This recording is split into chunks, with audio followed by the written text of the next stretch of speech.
हाय।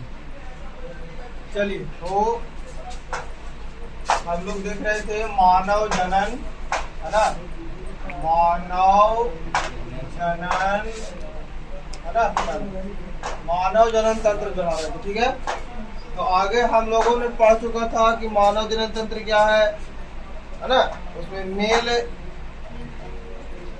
है ना, male reproduction system, female reproduction system, ये सभी का हमने व्याख्या कर लिया था, है ना।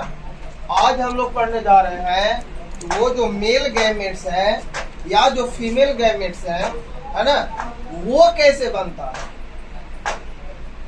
हम लोगों ने तो ये पढ़ लिया कि मेल गैमेट फीमेल गैमेट्स को मिलाने से जायगोट बनता है, इससे बच्चे होते हैं, है ना, ये कहाँ होता है, ये सब पढ़ लिया ना। अब हम लोग ये पढ़ेंगे कि उसका निर्माण कैसे होता है, वो कैसे बनता, मेल गैमेट्स कैसे बनता है ना, ये जरूरी है। देखिए, तो कहता है युग्मक जनन, गैमेट्स को क्या बोलते हैं, युग्मक, male gametes female gametes. Gamete दो प्रकार बताए थे, मेल गैमेट्स और फीमेल गैमेट्स, तो यही लिखा है युग्मक। कहता है जननिक एपिथेलियम की कोशिकाओं द्वारा, एक कोशिका का नाम याद रखिएगा, क्वेश्चन आवेगा आप लोग को, मतलब VVI इसको समझ लीजिए, इस क्वेश्चन को VVI समझ लीजिए, है ना। ये क्वेश्चन आ सकता है कि युग्मकों का निर्माण कौन से कोशिका में होता है, कौन से कोशिका में होता है, एपिथेलियम की कोशिकाओं द्वारा। कौन कोशिका द्वारा, एपिथेलियम की कोशिकाओं द्वारा युग्मक निर्माण की क्रिया को युग्मक जनन कहते हैं, है ना। युग्मक निर्माण होता है, उस क्रिया को क्या कहते हैं, युग्मक जनन। इसको अंग्रेजी में क्या कहते हैं, गैमेटोजेनेसिस। क्या बोलते हैं, गैमेटोजेनेसिस। इसको याद रखने की प्रक्रिया क्या है, गैमेट्स मींस युग्मक और जेनेसिस मतलब जनन होना, है ना। ये हो गया गैमेटोजेनेसिस कहलाता है। ये दो प्रकार के होते हैं, कितने प्रकार होते हैं, दो प्रकार के, नर जनन और मादा जनन, यानी कि नर युग्मक और मादा युग्मक। तो कहता है नर में युग्मकों की निर्माण को क्रिया को शुक्र जनन कहते हैं। क्या कहते हैं, शुक्र। यही काम एपिथेलियम में तो होता है, लेकिन दो चीजों में होता है, एक मानव मतलब महिला में होता है, अब एक पुरुष में होता है, यानी कि एक मेल में और फीमेल में होता है ना। तो जब ये क्रिया मेल में होगा तो इसको शुक्र जनन कहेंगे, और जब ये क्रिया फीमेल में होगा तो इसको अंड जनन कहेंगे। शुक्र जनन को इंग्लिश में बोलते हैं स्पर्मेटोजेनेसिस, है ना, स्पर्मेटोजेनेसिस। क्यों, क्योंकि इसके शुक्राणु के स्पर्म को क्या कहते हैं, शुक्राणु को हम लोग कहते हैं स्पर्म, है ना, और जनन की क्रिया का होता है का जेनेसिस, है ना। और उस वही क्रिया जब महिलाओं में होता है इसको क्या कहते हैं, ओजेनेसिस, है ना, ओवेरिजिन, यानी कि वो मतलब ईग निकलना, है ना, कहलाता है ना। तो ये चीज को याद रखिएगा कि जब ये चीज पुरुषों में होता है तब इसको शुक्र जनन कहते हैं, और जब यही क्रिया महिलाओं में होता है तब इसको अंड जनन कहते हैं।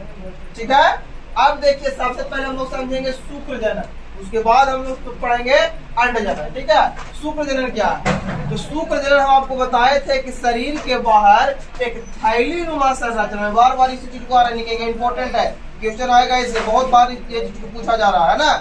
क्या है कि एक थैलीनुमा संरचना में एक जोड़ी वृषण था, इसके ऊपर क्या था, आधी वृषण था। क्या था, आधी वृषण था। इसको इंग्लिश में क्या कहते थे, टेस्टिस, है ना। इससे निकलने वाला पदार्थ को क्या कहते हैं, टेस्टोस्टेरोन। क्या कहते थे, टेस्टोस्टेरोन। ये क्या था, शरीर मानव के यानी कि पुरुषों में एक प्रकार के पुरुषत्व को प्रदान करता, एक प्रकार के गंध शरीर में करता, एक विकसित करता था, हार्मोन बदलता था ना। जिससे चेहरे के जैसे कि बनावट बदलती है, आवाज बदलती है, दाढ़ी मूंछ आते हैं ना, एक प्रकार के समझिए कि इसी से स्पर्म होता है ना, जिसको हम लोग कहते हैं वीर्य कहते हैं, ये बनता है। तो अभी क्या कहता है कि स्पर्मोजेनेसिस जो होता है वो वृषण में स्थित होता है। कहाँ स्थित होता है, हाँ, वृषण में स्थित एक अवस्था है, इसको बोलते हैं हम लोग द्विगुणित जनकीय एपिथेलियम। एपिथेलियम कोशिका यहाँ भी था, एपिथेलियम, तो ये भी एपिथेलियम कोशिका है। तो ये एपिथेलियम किसको कहाँ पे है, वृषण में। ये एपिथेलियम कोशिका कहाँ पे है, वृषण है। और वृषण कहाँ है, वृषण कोश में है। वृषण कोश कहाँ है, शरीर के बाहर है ना, थैलीनुमा संरचना में लटका हुआ है, ये सब दिन लटकले रहेगा। जैसे तुम लोग भी फेल कर जाएगा तो लोग भी लटकल रहेगा, इंटर में, है ना, इंटर में लटकल रहेगा। जिंदगी को सुधारना है तो पढ़ना सीखिए, समझ गए। देखिए तो कहता है कि वृषण में स्थित दुगुनित जनकीय एपिथेलियम, समझ गए, दुगुनित एपिथेलियम कोशिका, जिन्हें हम लोग स्पर्मेटोगोनिया कहते हैं। क्या कहते हैं? स्पर्मो क्या कहते हैं? स्पर्मेटोगोनिया, है ना, कहते हैं। में अर्धसूत्री विभाजन। अब अर्धसूत्री क्या है उसको समझिए। अर्धसूत्री समझते हैं? विखंडन, टूटना, क्या हो ना, टूटना। जैसे मान लिया कि आपका शरीर में चोट लग गया है तो कैसे बनेगा? सेल डिवीजन के माध्यम से, है ना, कोशिका विभाजन के माध्यम से। तो वही कोशिका विभाजन यहाँ पे भी होता है, जो बोलते हैं अर्धसूत्री विभाजन। क्या बोलते हैं? अर्धसूत्री विभाजन। विभाजन द्वारा अगुणित क्रियाशील शुक्राणुओं का निर्माण होता है।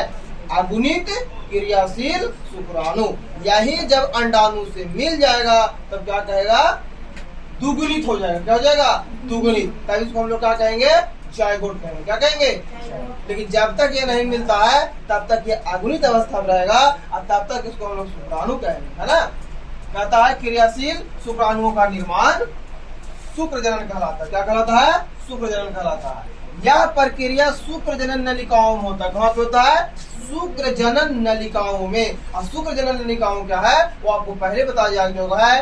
वृषण है, अधिवृषण है ना, शुक्राशय है ना, ये सभी चीजों को आपको पहले बताया जा चुका है ना। इस प्रक्रिया को दो भागों में बांटा जा सकता है। कितने भागों को? दो भाग। पहला तो यहाँ पे है किसको? युग्मक जनन, है ना। युग्मक जनन दो प्रकार के, एक नर में और एक मादा में। मादा को छोड़ दिया, नर को पकड़ के चल रहे हैं। नर में भी क्या हो गया? ये भी दो प्रकार का हो गया। कौन कौन? एक हो गया शुक्राणु प्रसव एवं स्पर्मेटिड, है ना, का निर्माण होता है। शुक्राणु प्रसव, प्रसव मतलब निकलना, शुक्राणु मतलब वीर और प्रसव मतलब निकलना, कहता है का निर्माण होता है। ठीक है। दूसरा स्पर्मेटोटिक या शुक्राणुओं में रूपांतरण, रूपांतरण मतलब बदलना, है ना, शुक्राणु जनन या स्पर्मेटिटिस कहलाता